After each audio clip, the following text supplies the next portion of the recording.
모세와 아론은 백성에게 이야기를 다 하고 나서 파라오에게 가서 말했습니다. 이스라엘의 하나님이신 여호와께서 이렇게 말씀하셨습니다. 내 백성을 내보내서 광야에서 나에게 절기를 지킬 수 있게 하여라. 하지만 파라오가 말했습니다. 여호와가 누구냐? 여호와가 누구길래 내가 그의 말을 듣고 이스라엘 백성을 내보내야 하느냐? 나는 여호와를 알지 못한다. 나는 이스라엘 백성을 보낼 수 없다. 그러자 모세와 아론이 말했습니다. 히브리 사람들의 하나님께서 우리에게 나타나셨습니다.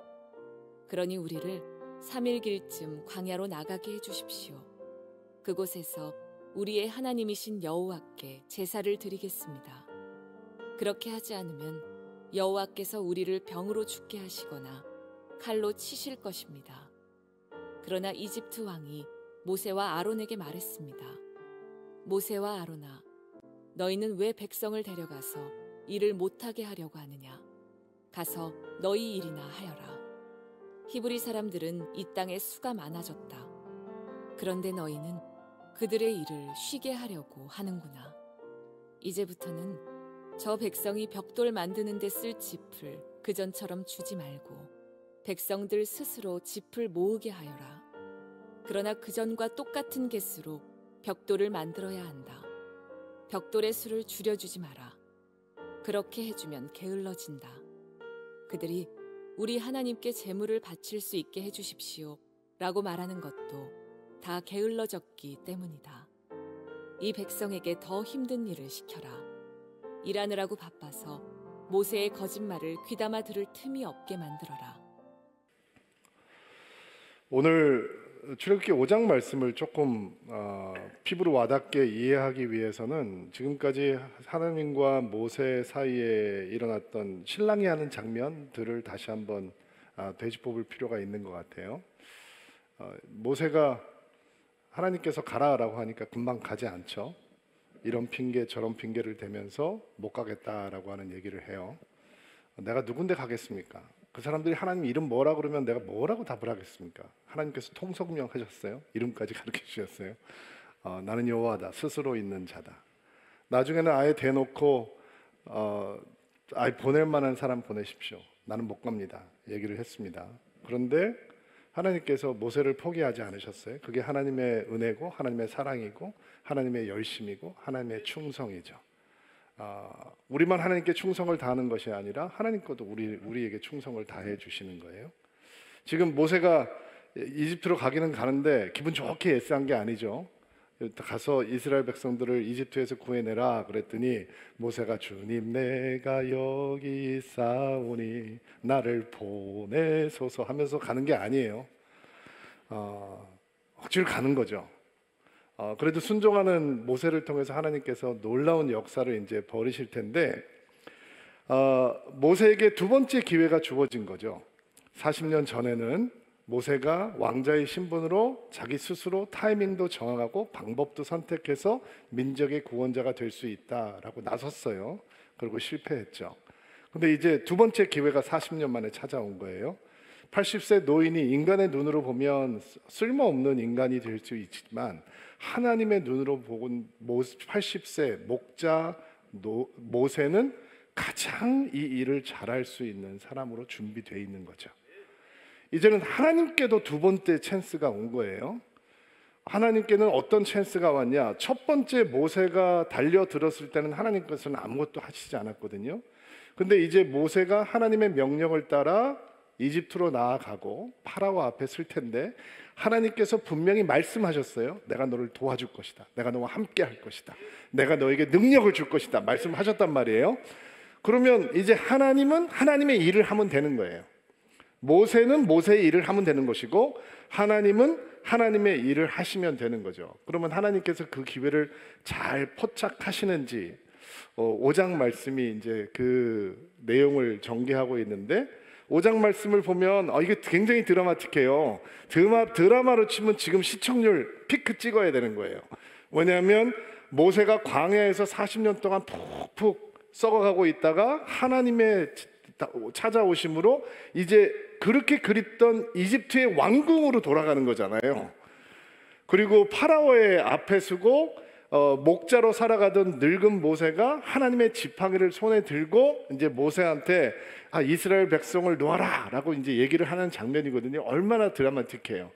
자기가 원해서 가는 거 아니고 하나님께서 원해서 가는 것이고, 자기가 그렇게 싫다고 했는데 하나님께서는 능력도 주시겠다, 약속도 주시고, 하나님의 말씀의 능력도 주시고, 이름의 능력도 주시고, 기적을 베풀 수 있는 능력까지 베푸셔서 이집트로 보내셨어요. 그렇다면 이집트에 들어가는 순간 어떤 일이 벌어져야 돼요? 이스라엘 백성들은 쌍수를 들고 모세를 환영해야 할 것이고, 이집트 백성들은 모세 앞에 쩔쩔매야 할 것이고, 그리고 파라오도 이집트에서는 절대 군주지만 모세가 나타나는 순간 왜 지금 오셨어요?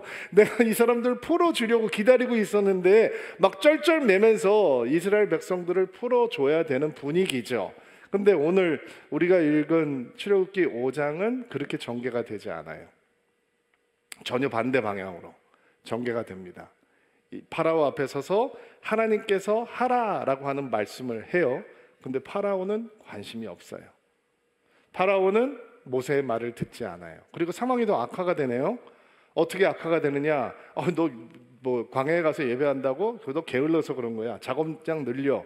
그 집을 벽돌을 만들 때 집을 그 안에다 넣어야지 단단해서 부서지지 않는데, 지금까지는 집을 가져다 주었는데 걔네들한테 직접 가서 집도 모으라 그러고, 그럼 시간도 오래 걸리겠죠. 작업량은 변하지 없어요. 그러니까 강제 노역이 더 과중해지고 노동 시간도 길어지고, 이게 불만이 너무너무 생기는 거예요.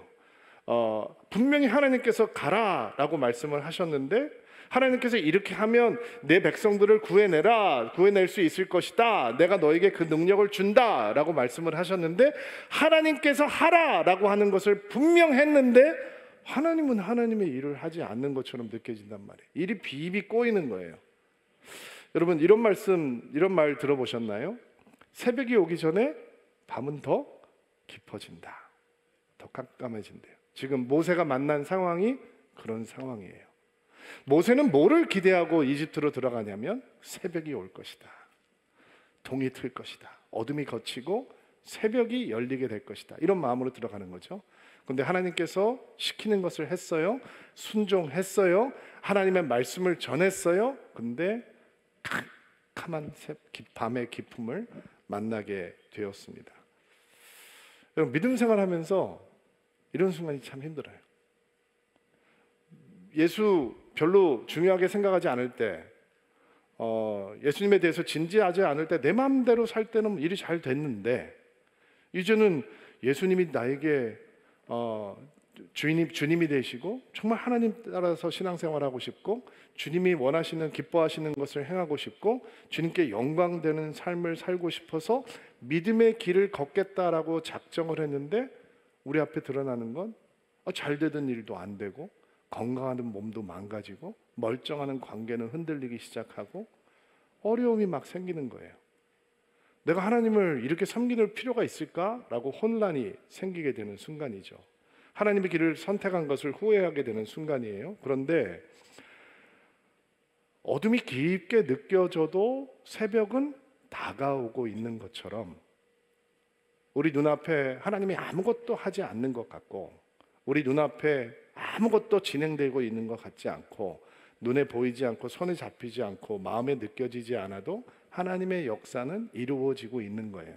하나님은 여전히 일하고 계시는 거예요. 근데 이 어둠의 깊은 밤을 만나면 우리의 믿음이 도전을 만나게 돼요. 어떤 도전이냐면, 이거 하나님 믿어도 소용없구나, 신앙을 무너뜨리고 신앙을 변질시키려고 하는 도전을 만나게 돼요. 모세가 그런 도전을 만나게 되거든요. 지금 새벽을 기대하고 이집트로 들어갔는데 깊은 어둠의 밤을 만난 모세 앞에 어떤 도전이 임해오는지 저희가 보게 될 거예요. 믿음은 그 깊은 밤의 도전을 뚫고 가는 거예요. 하나님의 은혜는 우리로 하여금 그 믿음의 깊은 밤 속에서 만나는 도전들을 뚫고 갈 수 있게 해주시거든요. 그 은혜를 배우고 묵상하는 시간을 가져보려고 합니다.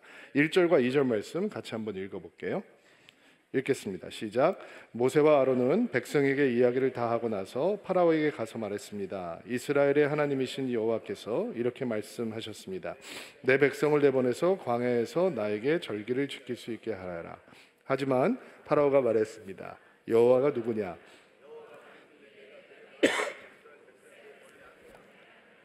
나는 여호와를 알지 못한다. 나는 이스라엘 백성을 보낼 수 없다. 자, 새벽을 기대했는데 만나게 된 깊은 밤의 어둠 속에서 모세가 만났던 첫 번째 도전은 하나님은 별로 중요한 대상이 아니다라고 하는 거짓이에요. 하나님은 중요할 필요가 없다. 소중하지 않은 존재이다. 하나님의 가치를 폄하하는 도전을 만나게 되는 거예요. 파라오의 답을 들어보면 이런 분위기죠. 여호와? 뭔데? 나 몰라. 그럼 내가 뭔데 여호와 말을 들어야 되는데? 이집트는 신이 많습니다. 그리고 파라오도 신입니다. 나는 여호와에 대해서 관심 없어. 나는 알지도 못하고 내가 여호와 말을 왜 들어야 되는데? 너희 하나님? 나는 관심 없어. 너희 하나님 나한테는 중요하지 않아. 이런 믿음의 도전을 받는 거죠.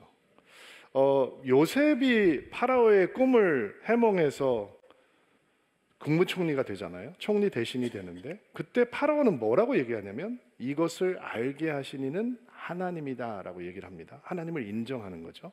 그런데 지금 모세 앞에 선 파라오는 하나님? 무슨 개뿔 하나님? 관심 없어. 중요하지 않아. 나보다도 저 밑에 있는 신이 많은데 나는 그 신에 대해서는 하나도 관심 없거든. 이런 분위기인 거예요. 모세 기대하지 않았던 거죠. 가기 싫습니다. 다른 사람 보내십시오. 하나님께서 푸시에서 왔는데 그가 만나게 되는 깊은 밤의 도전은 하나님 중요하지 않아. 하나님 끝발 없어. 내가 더 끝발이 좋아. 이런 대상들을 만나게 되는 거예요. 믿음 가운데 엉터리 믿음이 있죠. 믿음은 하나님이 주인이 되시는 거거든요. 그런데 하나님이 우리 인생의 주인이 되시지 않고 변두리로 밀려나게 되는 엉터리 믿음이 있어요. 하나님은 우리의 왕이셔야 되는데 하나님께서는 우리를 인도하시고 우리를 주도하시는 분이어야 되는데 내가 다 결정하고 내 마음대로 하고 내가 혼자 할 수 없을 때는 하나님 SOS에서 하나님 도와주셔야 되고 안 도와주면 그 하나님은 가치 없는 하나님이고 중요하지 않은 하나님이고 소중하지 않은 하나님이고 요즘 신앙을 가지고 있으면 좀 조롱받는 분위기가 세상에 있죠. 아직도 교회 다녀? 너 넷플릭스 좀 봐야 되겠다. 너 그거 보고도 교회를 다니는 거야? 너 문제가 좀 있다. 이런 좀 당황스러운 순간들을 만나게 되는 것 같아요. 참 이상하죠. 세월호 사건이 터졌을 때 구원파라고 하는 이단이 드러났고 코로나가 터지면서 신천지가 드러났고 그들은 기독교가 아닌데 그들은 크리스찬이 아닌데 세상 사람들은 그런 사람들을 다 크리스찬이라고 생각하는 거예요. 요즘 JMS를 통해서 저희가 민망한 일들을 많이 보고 있는데 그 사람들 크리스찬 아닌데 예수 믿는 사람 아닌데 우리하고 똑같은 크리스찬처럼 너는 그렇게 생각하면서 그렇게 당했는데도 아직도 신앙을 붙들고 있는 거야? 너 정신 좀 차려야겠다. 이게 다 무슨 도전이냐면 하나님은 중요하지 않아. 하나님은 그런 가치 있는 게 아니야. 너 지금 체면에 빠진 거야. 너 지금 속고 있는 거야. 이런 믿음의 도전을 만나게 되는 거죠. 어떻게 넘어갈 수 있나요? 여러분 세상에서 하나님을 존중해 주나요? 하나님을 존귀하게 생각하나요? 하나님을 소중한 분이라고 얘기하나요? 우리는 세상으로 들어가는 순간 하나님은 가치 없고 소중하지 않고 하나님은 중요하지 않아. 너는 지금 속고 있는 거야. 정신 차려 라고 하는 얘기를 더 많이 듣지 않나요? 그래서 점심시간에 밥을 먹으면서도 눈 뜨면서 기도하는 게 우리에겐 더 편한 거고 주일날 만나자 그러면 나 교회 가서 예배 드려야 돼 라고 얘기하는 거 말고 선약이 있어서 오해 보자 라고 얘기하는 게 나는 편한 거고 그러면 우리가 이 새벽을 기대했는데 만나게 된 깊은 밤 속에서 하나님은 중요하지 않아, 하나님은 소중하지 않아 라고 하는 도전을 어떻게 넘어갈 수 있는가. 1절에 보니까 하나님께서 뭐라고 말씀하셨는지 광야에 가서 하나님 앞에서 절기를 지키라고죠. 광야 예배가 우리로 하여금 하나님은 소중하지 않다라고 하는 도전을 뚫고 가게 해주는 거예요. 광야 예배예요. 왜 광야에서 예배해야 돼요? 왜 이집트에서 예배하면 안 되는 거예요? 이집트의 화려함 때문에 예배가 초라하게 느껴지기 때문에 광야로 도망가야 되는 건가요? 아니면 이집트에서 그들 강제 노역을 하고 있으니까, 노동하고 있으니까 예배에 집중할 수 없기 때문에 그냥 광야로 나가서 예배를 드려야 되는 건가요? 여러분, 이집트에서 3일 길을 걸어가면 오아시스 없습니다. 척박한 광야입니다. 사막이란 말이에요. 왜 광야 예배해야 되느냐? 하나님만 바라볼 수 있고 다른 것에 마음을 빼앗기지 않고 하나님께만 집중할 수 있고 하나님의 아름다움으로 채워질 수 있는 것, 하나님의 광대하심에 압도당할 수 있는 것, 하나님의 인도하심과 하나님의 사랑과 하나님의 은혜에 도취될 수 있는 것, 하나님만 찾을 수 있는 것, 하나님만 의미가 될 수 있는 것, 나의 마음과 영혼과 귀를 하나님만을 향해서 열어놓을 수 있는 것, 그게 광야예요. 광야를 물리적인 장소로 이해하면 우리는 교회 오면 안 되죠. 저쪽 사막으로 나가야 되는 거죠. 그러나 광야라고 하는 자리는 어떤 자리냐면 하나님 외에 다른 것은 보이지 않는 것, 다른 것을 안 봐도 되는 것, 오직 하나님만 주목할 수 있는 것, 하나님만 볼 수 있는 것, 하나님만 붙들 수 있는 것이 광야예요. 광야 예배가 하나님이 하찮아지는 순간 그것을 넘어가는 하나님의 선물이 되는 거예요. 성도들에게는 우리가 매일 드리는 이 주일 예배 뿐만 아니라 우리가 예배하는 공간, 우리가 큐티를 하기도 하고 기도하기도 하고 다 예배죠. 다 하나님을 향한 예배의 고백인데 그 예배의 자리가 그런 광야 예배가 돼요. 하나님만 보이는 곳이 돼야 된단 말이에요. 여러분, 우리가 믿음 생활을 하면서 종종 하나님이 중요해지지 않게 느껴지는 도전을 만나잖아요. 하나님이 하찮게 느껴지고 하나님이 나에게 소중하지 않게 느껴지는 도전을 때때로 만나게 되거든요. 근데 졸다 가면, 예배 와서 졸다 가고 딴 생각하다 가고 10분 늦게 와서 10분 일찍 나가고 이런 예배로는 그 도전을 넘어갈 수가 없어요. 여기서 우리의 영혼이 하나님을 향해 열리고 우리의 마음이 하나님을 향해서 열리고 우리의 귀와 우리의 모든 인생의 챕터가 하나님을 향해 열려 있지 않으면, 하나님을 헝그리하게 찾지 않으면 우리는 절대로 그 도전을 받아들일 수가 없는 거예요. 제가 여러분에게 한번 질문해볼게요. 여러분, 예배가 아닌 다른 곳에서 하나님의 소중함을 느낄 수 있는 곳이 있어요? 여러분, 우리 사회에 요즘 맛집 찾아다니는 게 정말 우상화되듯 해서 사람들이 정말 맛집 찾아가서 인증샷 찍고 사진 올리는 게 뭐 생활에 너무 중요한 일부분이 됐는데, 너무 맛있는 음식을 먹다가 정말 하나님이 소중하네 느끼시나요? 뭐 건강 엄청나게 챙기시죠? 열심히 운동하고 땀을 흠뻑 흘린 다음에 와, 내 수명이 2시간은 늘어난 것 같아 라고 하는 순간, 와, 하나님 진짜 소중하네. 열심히 일하시죠? 승진을 위해서, 성공을 위해서 열심히 달려가세요. 연봉도 늘어가고 보너스도 받아요. 그럼 보너스 받고 하나님 진짜 소중한 분이네 느껴요? 감사함은 느끼겠죠. 그러나 그 감사함도 금방 사라져버리죠. 자, 여러분 안에 예배가 살아있지 않다면, 예배를 통해서 하나님 앞에 서지 않으면 여러분이 하나님의 소중함을 느낄 수 있는 장소가 있어요? 자리가 있나요? 없어요.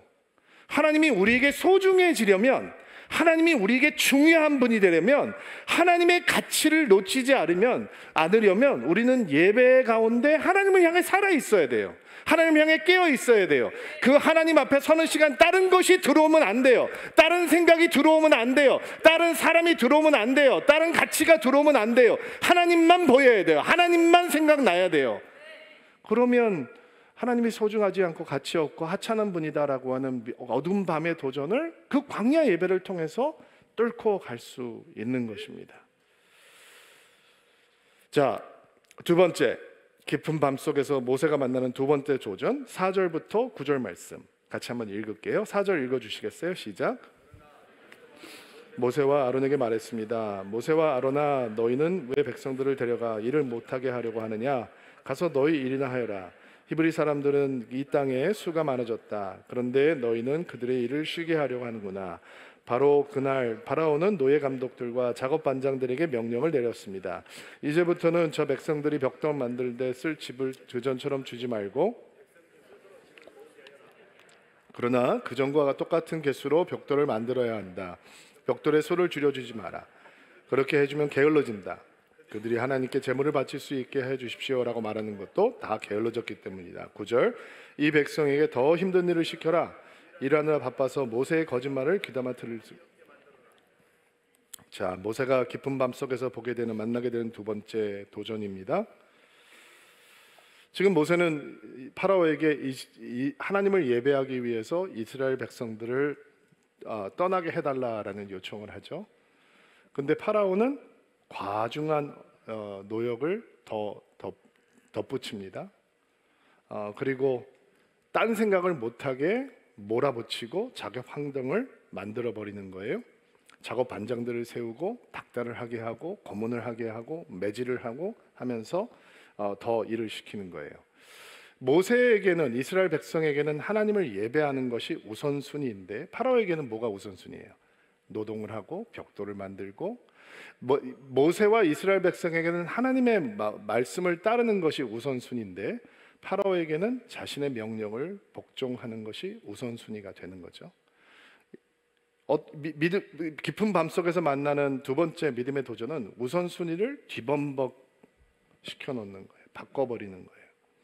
혼란시켜버리는 거죠. 하나님을 섬기는 것보다 더 중요한 게 있다. 하나님을 예배하는 것보다 더 중요한 일이 있다. 그게 벽돌 맞는 일이고 이 파라오의 명령을 따르는 일이에요.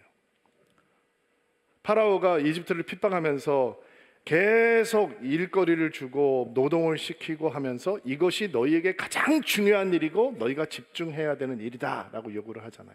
하나님께서는 그거 아니라는 거예요.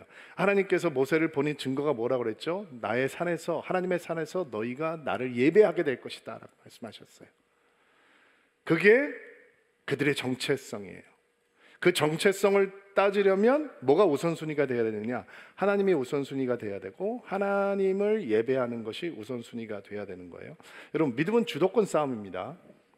하나님은 우리의 사랑의 주인이 되시기를 원하고 우리의 인생의 주인이 되기를 원하고 우리 사랑과 헌신의 주인이 되기 원하십니다. 근데 또 우리의 주인 되기를 원하는 것들이 있어요. 세상도 우리의 주인 되기 원합니다.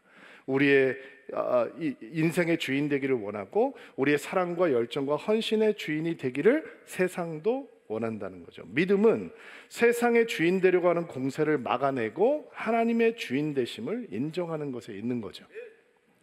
파라오의 공격이 하나님이 아는 다른 것에 우선순위를 두게 하는 거예요. 그리고 그 세상의 공격은 여전히 유효해요. 우리가 사실 여러분이 매일 이 세상에서 만나는 믿음의 도전은 바로 그거예요. 우선순위가 따로 있다는 거예요. 일이 우선순위고 돈이 우선순위고 명예가 우선순위고 내가 우선순위고 뭐 이런 것들이 있잖아요. 제일 우리가 교묘하게 속게 되는 이 거짓말 중에 하나가, 특별히 우리 아이들이 입시 준비할 때 너무도 많은 부모님들이, 너무도 많은 사람들이 세상에서 이런 말을 해요. 아이들이 신앙생활 열심히 하려고 그러면, 야, 우리 1년만 조금만 희생하자, 참자. 너 대학 가서 마음대로 신앙생활 하면 되잖아. 대학 가면 시간 많아. 그러니까 너 고3이니까 그냥 교회 좀 못 나가고 학원 나가도 조금만 견디고 우리 1년만 참으면 너 그냥 창대하게 네 미래가 열리는 거니까. 근데 그 1년이 우선순위가 뒤범벅이 돼버리는 바로 그 1년이 한 젊은이에게 믿음을 등지게 하는 1년이 될 수 있다라고 하는 것, 여러분 너무도 잘 아시잖아요. 하나님보다 취업이 우선순위가 되고 연애가 우선순위가 되고 아이들이 우선순위가 되고 직업이, 커리어가, 돈이, 성공이, 이 출세가 우선순위가 될 때 이게 우리의 삶이 뒤범벅이 되어 버리는 거예요. 하나님이 우선순위일 필요가 없다. 하나님 앞에 서는 것, 하나님을 예배하는 것이 우선순위가 될 필요가 없다라고 하는 도전 앞에서 우리는 무엇을 해야 하는가? 예수님의 말씀을 기억해야죠. 그러므로 너희는 먼저 그의 나라와 의를 구하라. 그리하면 이 모든 것을 너희에게 더하시리라. 먼저라고 하는 말씀 오늘 여러분 마음에 심으세요. 먼저 해야 되는 게 있는 거예요. 먼저 붙들어야 되는 게 있는 거예요. 이거는 순서의 문제인 거예요. 다른 것이 중요하지 않다가 아니라 먼저 선택해야 되는 게 있단 말이에요. 하나님을 먼저 선택해야 되고 예수님을 먼저 선택해야 되고 예수 안에 있는 믿음을 먼저 선택하지 않으면 무너지는 인생이 된다는 거예요. 예수님의 비유에 두 집이 서 있잖아요. 똑같은 집이에요. 멀쩡해요. 근데 한 집은 비바람이 오면 무너져 내려요. 한 집은 무너지지 않아요. 차이가 뭐예요? 하나는 모래 위에 서 있는 집이고 하나는 반석 위에 서 있는 집이에요. 우리의 우선순위를 잘 선택하지 못하면, 하나님이 우리의 우선순위가 되지 않으시면, 예수님께서 우리의 최고순위가 되시지 않으면, 우리가 먼저 구해야 될 것, 먼저 생각해야 될 것, 먼저 붙들어야 될 것, 먼저 결정해야 될 것들을 잡지 못하면 다 무너져 내리는 거예요. 언젠가는 다 무너질 수밖에 없는 것입니다. 근데 예수님은 먼저 잡으면 약속하시잖아요. 다 도와주신다고. 다 더해 주시는 거예요. 아멘으로 받으세요. 먼저 잡을 것을 잡으면 절대로 무너지지 않아요. 잃어버리지 않아요. 손해보지 않아요. 하나님 우리 속에서 보게 계시는 하나님이 아니에요. 예수님 먼저 붙들면, 그의 나라를 먼저 붙들면, 그의 나라를 먼저 소망하면 이 하나님께서 그 모든 것은 더해준다라고 말씀을 하시는 거예요. 우리의 마음이 주인이 되려고 하는 모든 것들을 거절하고 예수님을 먼저 주인 삼고 예수님을 먼저 붙들고 예수님을 향한 마음을 먼저 드리고 예수님의 나라를 먼저 붙들면 무너지지 않는 인생 되는 것입니다. 세 번째, 모세가 깊은 밤속에서 만났던 영적인 도전은 17절부터 21절 읽을게요. 파라오가 대답했습니다. 너희들은 게으르다, 정말 게으르다. 너희가 일하기 싫으니까 이곳을 떠나 여호와께 제물을 바치러 가자고 그러는 것이다. 당장 돌아가서 일을 하여라. 너희에게는 짚을 주지 않겠다. 하지만 너희는 그전과 똑같은 수의 벽돌을 만들어야 한다. 이스라엘 작업 방장들은 매일 그전과 똑같은 수의 벽돌을 만들어야 한다는 말을 듣고 이제 큰일 났구나 하고 생각했습니다. 그들은 파라오를 만나고 돌아가는 길에 모세와 아론을 만났습니다. 모세와 아론은 그들을 기다리고 있었습니다. 작업 반장들이 모세와 아론에게 말했습니다. 여호와께서 당신들을 내려다보시고 심판하시기를 바라오. 당신들 때문에 우리가 파라오와 그의 신하들에게 미움을 받고 있어. 당신들은 파라오와 그의 신하들이 우리를 죽이도록 그들의 손에 칼을 쥐어준 거나 다름이 없어. 자, 세 번째 만나게 되는 믿음의 도전, 깊은 밤 속에서 만나게 되는 세 번째 영적인 도전은 은혜에 대한 본질을 잊게 만드는 거예요. 지금 이스라엘 백성들이 원망을 하죠. 원망의 이유는 뭐예요? 고생을 하기 때문이에요. 왜 그게 원망의 대상일까? 지금도 여태까지 고생하고 살았잖아요. 노예잖아요. 강제 노역하고 있잖아요. 아침부터 밤까지 벽돌 찍어내는 인간 기계들이거든요. 그 이상의 가치는 없는 존재들이에요. 근데 조금 일이 과중해졌다고 왜 이렇게 분노하고 화낼까? 왜 그럴까요? 여러분, 우리가 신앙생활 하다가 어려움 만나고 하나님의 길을 분명히 걷는다고 생각을 하는데 깜깜한 밤을 만나고 한 치 앞도 진행할 수 없는 것 같고 문이 막 닫혀버리고 모든 것이 무너지는 것 같으면 왜 화가 나요? 왜 하나님 앞에 실망하고 하나님 앞에서 좌절하고 낙심하죠? 왜냐하면 우리 안에 성경적이지 않은 순진하고 비현실적인 이상주의가 있기 때문이에요. 그 이상주의는 뭐냐? 예수 잘 믿으면 모든 게 편할 거라고 생각하는 거예요. 순탄해질 거라고 생각하는 거예요. 내가 순종하지 않을 때 나에게 어려움이 임하는 건 나 인정할 수 있어. 근데 내가 지금 주님 뜻대로 살아가고 있잖아. 나 새벽 기도도 하잖아. 나 철회에 가서 열심히 기도하고 나 금식도 한다? 근데 하나님, what is this? 나 이렇게 열심히 하고 있는데 왜 안 되는 거예요? 나 주님 모를 때는 사업 잘했어요. 돈 잘 벌었어요. 건강했어요. 근데 내가 주님 이렇게 사랑하는데, 내가 교회를 이렇게 열심히 섬기는데 왜 나한테 이런 문제가 생기는 거죠? 이런 마음이 있는 거예요. 왜 그러냐면 우리 안에 삐뚤어진 이상주의가 있기 때문이에요. 예수 잘 믿으면 모든 게 잘 될 거라고 생각하는 거예요. 순종은 하나님의 축복을 따는 열매로 가는 통로 맞습니다. 그러나 순종이 우리가 믿음의 인생에서 경험할 수 있는 고통과 어려움을 막아주는 건 아닙니다. 여러분, 지금 모세가 은혜의 본질을 이해하지 못하는 이스라엘 백성들의 모습을 보고 있습니다. 왜 하나님께서 우리를 이렇게 힘들게 하십니까? 당신이 우리 나타나기 전에는 우리 편했어. 그래도 먹고 살만했어. 근데 당신이 와서 하니까 집도 가서 가져와야 되고 벽돌도 똑같이 찍어야 되고 노동 시간은 더 길어지고 이거 더 왜 이렇게 힘들어졌어? 당신이 파라오와 그 신하들에게 칼을 쥐어주고 우리를 죽이라고 하는 거랑 똑같은 거다라고 원망이 쏟아진단 말이에요. 그들이 이해하고 있는 은혜의 본질은 뭐냐? 노동 환경이 개선되는 거예요. 노예로서 누릴 수 있는 복지가 조금 늘어나는 거예요. 하나님이 원하시는 건 뭐냐? 노예가 아니라 예배하는 하나님의 백성이 되는 거예요. 그들은 이집트에서 편안하고 안락하고 조금 일하고 잘 먹고 잘 사는 게 하나님의 은혜의 본질이 아니고, 하나님의 은혜의 본질은 그 이집트 땅을 떠나서 그 굴레를 벗어버리고 하나님께서 약속으로 주신 젖과 꿀이 흐르는 약속의 땅으로 가서 하나님의 이름을 부르며 하나님을 예배하는 백성이 되는 게 은혜의 본질이란 말이에요. 그런데 은혜의 본질을 오해하게 되면 그 깊은 밤 속에서 믿음이 흔들릴 수밖에 없겠죠. 여러분, 얼마나 많은 사람들이 하나님을 믿고 하나님을 순종하고 하나님을 사랑하는 삶의 결과가 pain-free life, 고통이 없는 삶, problem-free life, 어려움이 없는 삶으로 오해하는지 몰라요. 그러니까 믿음이 흔들리게 되는 것입니다. 여러분, 새벽에 오기 전에 이렇게 깊은 밤의 도전이 임할 때, 은혜의 본질을 망각하게 하는 도전을 만들 때 어떻게 해결해야 되는 것입니까? 22절, 23절 말씀. 그러자 모세가 주님, 어찌하여 주님의 백성에게 이런 고통을 주셨습니까? 도대체 무엇 때문에 저를 이곳에 보내셨습니까? 저는 파라오에게 가서 주님께서 말하라고 말했습니다. 하지만 그때부터 그는 백성을 더 괴롭히고 있습니다. 그런데도 주님께서는 백성을 구해주지 않고 계십니다. 모세가 하나님께로 갑니다. 원망과 분노가 그에게 쏟아지고 있고, 이스라엘 백성들은 은혜의 본질을 오해하고 있는데 혼란스러운 마음을 갖고 하나님께 갑니다. 그게 기도죠. 여러분, 새벽이 오기 전에 밤이 깊어지는 순간 우리는 기도를 배워야 합니다. 아멘으로 받으세요. 깊은 밤 가운데 기도할 수 있는 건 오직 믿음을 가진 사람만 할 수 있는 일입니다.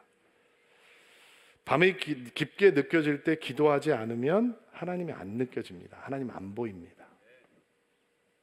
지금 모세의 상황을 보세요. 노력하지 않아도 파라오는 크게 보입니다. 상황은 어렵게 다가옵니다. 백성들의 분노와 원망은 감당하기 어렵습니다. 근데 기도하면 하나님이 보입니다. 절망은 노력하지 않아도 느껴집니다. 낙심은 애쓰지 않아도 다 느낄 수 있습니다. 근데 하나님은 기도하지 않으면 느껴지지 않습니다. 건강할 때 만나는 하나님이 있습니다. 근데 아플 때 만나는 하나님도 계십니다.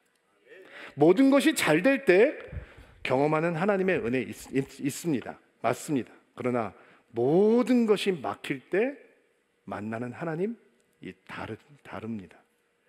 가정이 평강할 때, 평안할 때 만나는 하나님 있죠. 그러나 가정의 위기가 다가오고 부부간의 갈등이 심화되고 가정이 망가질까 봐 두려워지고 아이들이 우리 품을 떠나면서 방황할까 봐 두려운 순간이 올 때 찾는 하나님이 따로 있는 겁니다. 깊은 밤에 모세가 어떤 기도를 하나요? 종교적인 미사력으로 가득한 기도를 하나요? 아닙니다. 마음의 바닥이 드러나는 기도입니다. 절규죠. 하나님, 왜 이렇게 더 나빠지는 겁니까? 이럴 거면 왜 나를 여기다 보내셨습니까? 주님이 하라고 했는데, 말씀하신 대로 됐는데, 왜 나는 나의 일을 하는데 하나님은 하나님의 일을 하시지 않습니까? 왜 나는 올인하는데 하나님은 아무것도 안 하고 계십니까? 이게 모세의 마음의 바닥을 보여주는 기도죠. 그거 불경스러운 거 아닌가요, 목사님? 이렇게 막 정직한 기도, 이런 기도, 이럴 때는 우리가 이런 기도 해야 되는 거 아니에요? 하나님, 내가 다 이해하지 못하지만 하나님은 하실 줄로 믿습니다. 이렇게 좀 고상하고 오해하지, 하나님도 좀 미안해서 빨리 문제를 해결하시지. 이렇게 막 민낯을 드러내고 하나님을 향해서 막 삿대질을 하듯이 왜 하나님은 아무것도 안 하십니까? 나는 하나님 말씀을 다 따르고 있는데 왜 하나님은 하나님의 역할을 안 하는 겁니까? 이럴 거면 왜 나를 여기다 보내셨습니까? 라고 하는 기도는 좀 불경스러운 기도 아닌가? 너무 거친 기도 아닌가? 근데 여러분, 모세의 절규는요, 진짜 하나님을 믿고 하나님의 사랑을 받아야만 외칠 수 있는 기도입니다.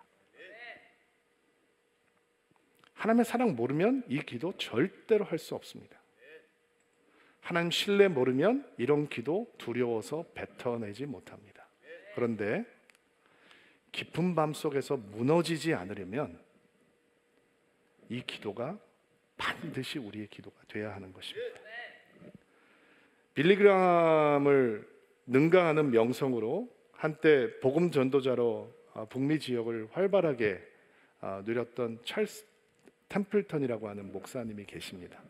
1946년에 북미 전국 복음주의 연합회에서 가장 영향력 있는 최고의 사역자로 선정이 되기도 했고요. 인디애나주 에반스빌이라고 하는 곳에서 2주 동안 이분이 집회를 하는데 연 참석 인원이 9만 1,000명이었다고 합니다. 9만 1,000명을 교회로 불러낸 거예요. 그런데 이 도시의 인구가 12만 8,000명이었다고 합니다. 대단하죠. 엄청난 설교자였다고 합니다. 그런데 그가 불가지론자가 돼서 사역도 버리고 신앙도 떠나가게 됩니다. 그는 그 이유를 한 장의 사진 때문이었다라고 얘기를 하는데 그의 고백을 한번 들어보세요. 아프리카 북부의 한 흑인 어머니의 사진이었습니다. 그곳은 처참한 가뭄을 겪고 있었고 그 여인은 죽은 아이를 안고 한없이 야속하다는 표정으로 하늘을 올려다보고 있었습니다. 그 사진을 보며 나는 이런 생각을 했습니다. 이 여인에게 필요한 거라곤 비뿐이다. 그런데 비를 내려주지 않는 신, 과연 그 신이 사랑과 자비의 창조주가 될 수 있을까? 캄캄한 밤을 만나니까 마음이 답답한 거죠. 비가 내려야 되는데, 은혜가 임해야 되는데, 문제가 해결돼야 되는데, 문이 열려야 되는데, 순탄해야 되는데 막혀버리니까 무슨 소용이 있어? 하나님 무슨 소용이 있는 거지? 믿음 뭔 소용이 있는 거야? 예수 안 믿는 사람들은 세상에서 떵떵거리고 잘 사는데 나는 예수를 믿는데 내 삶은 이렇게 베베 꼬여 있는데 내가 왜 하나님을 끝까지 믿어야 되는 거야? 이런 마음이 든단 말이에요. 그때 뭐가 필요하다고요? 모세의 기도가 필요한 거죠. 하나님, 왜 하나님은 아무것도 안 하십니까? 이럴 거면 왜 하나님 믿게 만드셨습니까? 왜 나한테 이렇게 하시는 겁니까? 라고 하는 절규가 필요합니다. 이 절규 없이는 깊은 밤 가운데 믿음을 지켜낼 수 없습니다. 어떤 분들은 평탄한 삶을 살고 계시는 분들이 있고 그분들은 감사하시면 되겠죠. 그러나 모세처럼 억지로 하나님의 말씀에 순종해서 믿음의 길을 걷고 있는데 새벽을 기대했는데 밤이 깊어졌어요. 그래서 당황해요. 하나님 이거 뭡니까? 난 이런 거 하려고 이렇게 하나님 믿고 섬기는 거 아닌데 라는 순간을 만난 분이 있다면 오늘 모세의 기도가 여러분의 기도되는 은혜 되기를 주의 이름으로 축복합니다. 오랫동안 앉아 계셨는데 다 일어나시겠어요?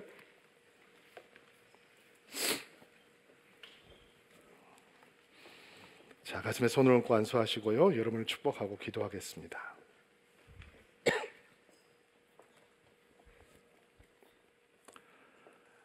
사랑하는 아버지, 주의 말씀 앞에 섭니다. 그리고 두렵고 떨리는 마음으로 주의 말씀을 우리 영혼 가운데 심습니다. 새벽을 기대했는데 어두운 밤이 다가왔습니다. 그리고 거기서 우리는 우리의 믿음은 도전을 받습니다. 하나님은 소중하지 않아. 하나님은 가치 없어. 하나님 별 볼 일 없어. 하나님을 중요하게 생각할 필요 없어 라고 외치는 도전 앞에 광야에 들어가 하나님의 아름다움에 취하게 하옵소서. 오직 하나님만 주목할 수 있고 하나님만 바라볼 수 있고 우리의 영혼과 우리의 마음과 우리의 길을, 우리의 시선을 예수 그리스도께 집중할 수 있는 광야에서 하나님을 예배하는 것을 배우게 하옵소서. 사랑하는 성도들이 매주 모여서 예배하는 자리가 바로 그 하나님을 예배하고 하나님께 취하는 광야 예배가 되게 하옵소서.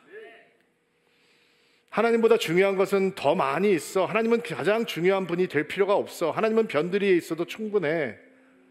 하나님이 우선순위가 되는 순간 우리 인생은 망가지는 거야. 진짜 중요한 것을 붙들어야지. 외치며 다가오고 있는 믿음의 도전을 만납니다.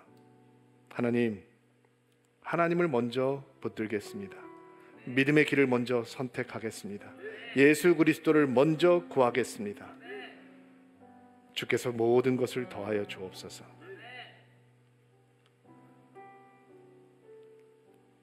하나님의 은혜라면 모든 것이 순탄하고 쉬워야 된다라고 하는 순진한 이상주의를 버리기를 원합니다.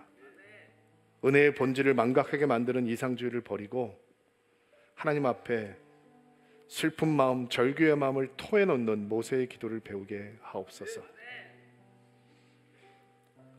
그 기도를 통해 깊은 밤을 지나면서 우리의 믿음이 무너지지 않게 하시고 새벽을 기다릴 수 있는 믿음의 사람들 되게 하옵소서. 예수님의 이름으로 기도하옵나이다. 아멘.